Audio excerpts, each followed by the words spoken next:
Have the words North Korea become dangerous in South Korea? All of the country's recent political scandals, either directly or indirectly, show how even use of the words North Korea can hurt free speech and even end careers. To explain, here's our contributor, Yoo-Woon Lee. South Korean politics have been marked by a series of lurid allegations this autumn, beginning with the chief prosecutor's resignation and the more recent arrest of an opposition party member for treason. Biggest of all is the state spy agency's intervention in December's presidential election. It is alleged National Intelligence Service agents bombarded voters with online accusations calling opposition candidates pro-North or North Korean sympathizers.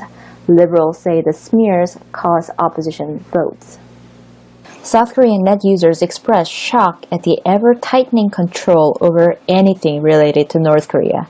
This post said, the National Intelligence Service was tipped off to a lecturer who taught the theory of capitalism at Kyunghee University. The movie Cheonan Project, which questions the government's version of the attack on its worship by North Korea, was pulled from theaters. The reason given, threats by anonymous phone calls. The user said he is reminded of the 1970s when South Korea was under military dictatorship. This tweet talked about charges of treason against a politician.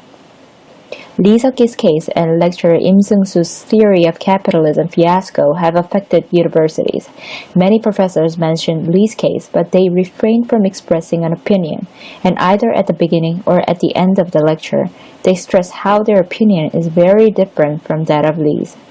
One net user wrote on Facebook, just like in religion where one turns into a weirdo or a pagan when expressing disbelief in the resurrection of Christ, similar things are happening in South Korea. When one believes some incident was caused by North Korea, it's okay, but when not, he's labeled as pro-North, an unimaginable thing to happen in a democratic society. While busy investigating the spy agency scandal, the chief prosecutor Choi Dong-wook was accused of fathering a love child by a conservative media outlet.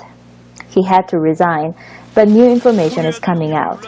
An opinion poll by South Korean major broadcaster NBC shows that about 40% think the chief prosecutor's resignation was politically motivated.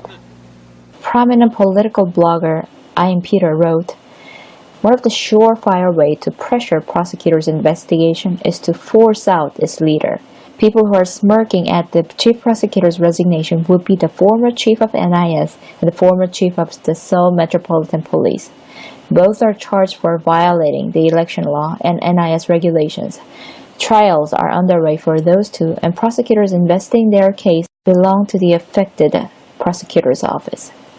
Protests condemning the NIS scandal have continued for over 4 months now.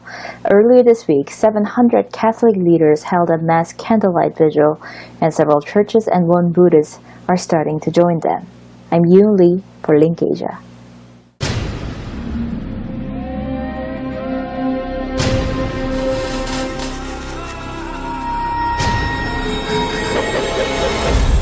Now on U.S. airwaves, a global channel of uncompromising stories.